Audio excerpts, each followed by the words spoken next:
Sobat Maestro, sesaat lagi kita akan bersama-sama mengikuti program podcast Sukabawa bersama Gereja Isa Al-Masih Jemaat Maleer. Selamat mendengarkan.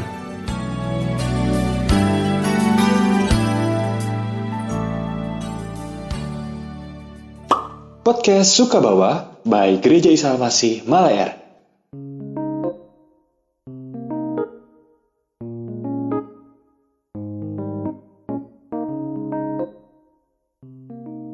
Menurut gue jadi pada akhirnya bisa gue agak tarik sedikit mana bahwa yang penting kita sebagai anak muda atau seluruh jemaat atau seluruh umatnya ini atau seluruh yang orang-orang Kristiani yang mencoba untuk bilang gue tuh udah seberapa rohaninya udah jadi Kristen yang oke atau dan sebagainya. Poinnya adalah bahwa bagaimana ketika kita memang accept dengan apa yang udah Tuhan kasih ke kita keselamatan itu, and then responnya biarlah itu menjadi setiap damai sejahtera kita masing-masing ya, I think ya. Jadi kayak teman-teman yang lebih ke liturgi mungkin lebih senang dengan hening ya, feeling the presence banget. Tapi gue melihat sekarang justru yang kita sebenarnya karismatik ya bro. Kita tuh karismatik yang full band dan sebagainya.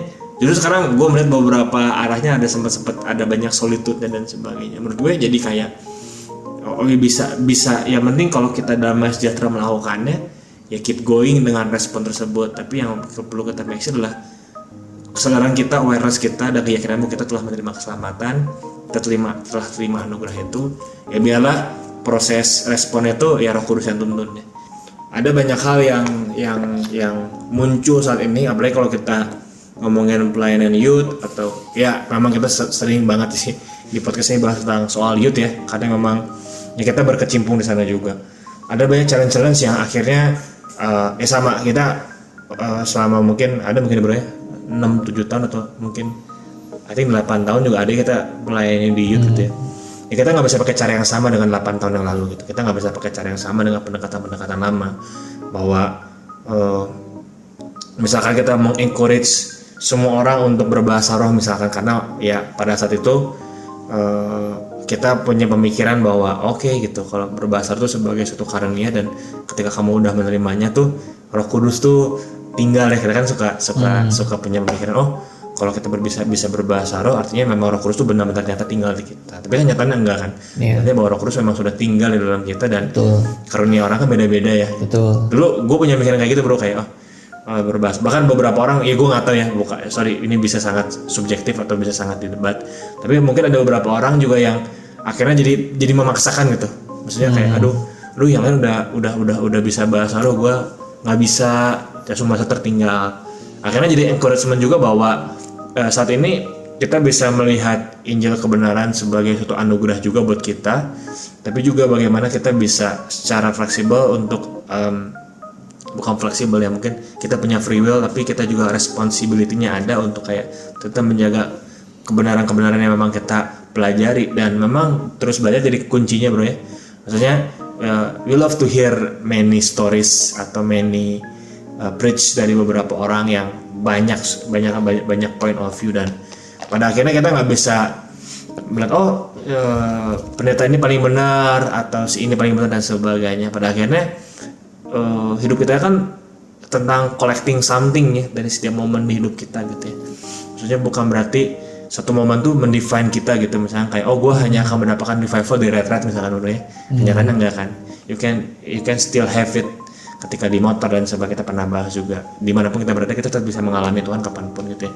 Pada akhirnya kalau kita bukan define kerohanian kita berdasarkan di mana kita berada dan dengan siapa kita berada, I think itu akan jadi lebih powerful dan jadi fondasi yang lebih firm lah untuk hidup kita.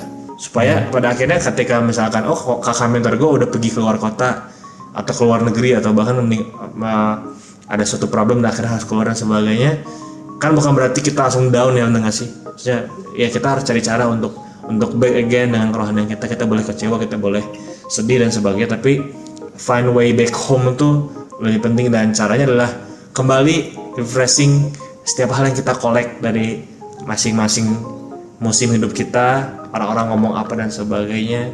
Makanya anak-anak muda, come on, kita mungkin kadang suka merasa bahwa aduh dengerin yang lebih senior tuh aduh udahlah masuk kuping kiri keluar kuping kanan, cuman be wise itu dengan hal tersebut, karena bisa jadi insight yang kita bisa collect dan one day kita bisa terapkan juga gitu. Jadi makanya gue sangat mendukung bahwa anak muda sama yang dewasa tuh bisa banget collab gitu ya, apalagi sekarang ada banyak pendeta-pendeta senior yang juga concern ke Gen Z juga gitu.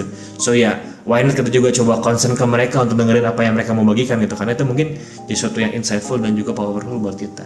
Jadi I think ya terlepas seberapa rohaninya kamu oke atau enggaknya kamu sebagai orang Kristen, udah jadi Kristennya oke atau belum, selama kamu sudah percaya bahwa kamu telah menerima keselamatan itu, just do what you can do dengan doa kamu, dengan pujian kamu, and let God speaks and let Holy Spirit leads you wherever you go, dan hopefully itu bisa bawa damai sejahtera buat kamu ya gitu. Gitu deh. Jadi buat gue sendiri mungkin kalau harus define gitu ya, orang rohani itu apa? Ya orang yang hidup sesuai dengan tujuan Tuhan dalam hidupnya kali ya. Yes, gitu. Dan tujuan tuh nggak sama. Tujuan itu nggak sama. Bisa gitu banyak ya. Dan jadi itu lebih apa ya? Yang lu bilang ya, lebih firm gitu ya. Jadi lu bukan mengukur dari diri lu, tapi lu juga tetap bukan jadi merasa ketika lu down lu merasa ya nggak apa-apa, rohani kan sesuai dengan apa kata Tuhan, nggak juga gitu. Lu harus tetap push yourself untuk memenuhi tujuan hidup yang Tuhan pengen dalam kehidupan gitu ya. Dan gue nggak tahu nih, terbeban untuk sharing sesuatu gitu ya. Kalau teman-teman merasa di posisi yang aduh gue kayaknya nggak rohani karena gue lagi banyak meragukan sesuatu gitu ya. Tadi lu mention itu gitu di awal. Meragukan atau memiliki pertanyaan tentang apa yang lu percaya itu bukan suatu kemunduran sih menurut gue gitu ya. Justru itu adalah pintu yang bisa menggiring lu ke pemahaman yang jauh lebih baik gitu tentang Tuhan. Memang sih keraguan itu kalau diresponi dengan yang salah, kamu bisa memutuskan untuk tidak percaya Tuhan gitu ya, dan apapun tentang kekristenan gitu ya. Tapi percayalah, kayak tokoh-tokoh di Alkitab, Abraham gitu ya, dia pernah meragukan janji Tuhan gitu ya. Petrus juga. I love Petrus sangat. Ya, gitu ya. Jadi menurut gue doubting atau meragukan, mempertanyakan iman lo gitu ya, apa yang lo percaya tentang Tuhan itu bukan sesuatu yang salah gitu ya. Tapi lo benar-benar pengen make sure lo kenal Tuhan dengan baik gitu sih kalau gitu ya. Kenapa aku dilahirkan begini? Kenapa aku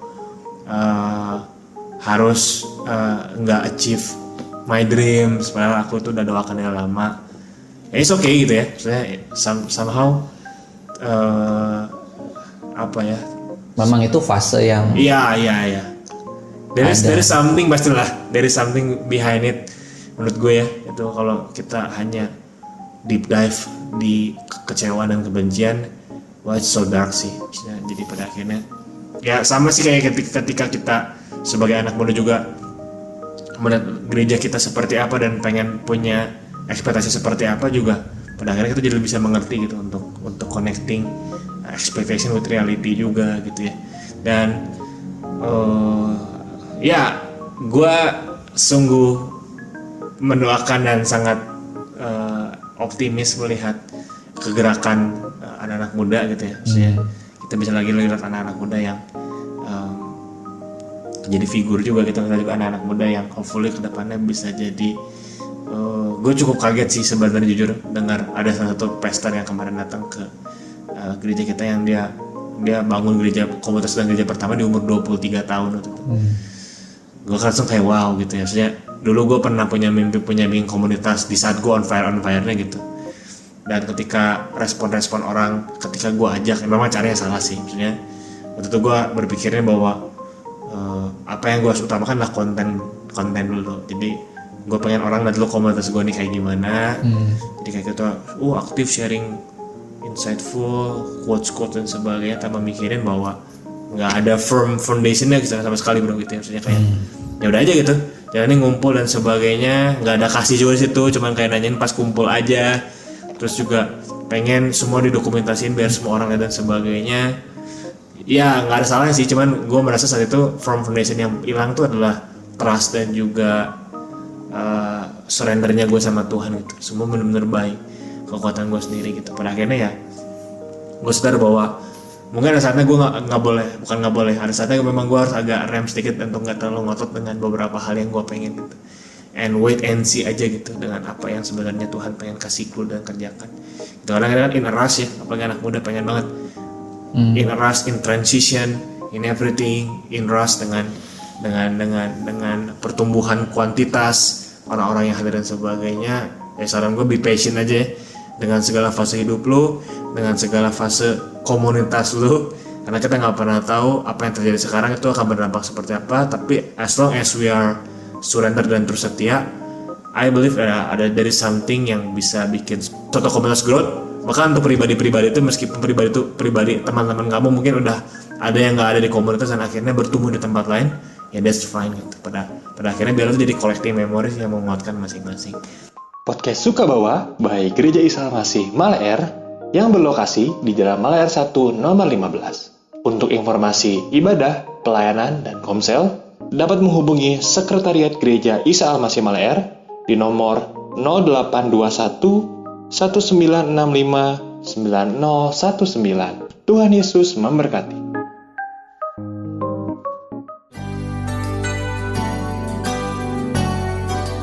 Sobat Maestro, Anda baru saja mendengarkan program Podcast Sukabawa bersama Gereja Isa Al-Masih Jemaat Maleer. Terima kasih atas kebersamaan Anda. Tuhan Yesus memberkati.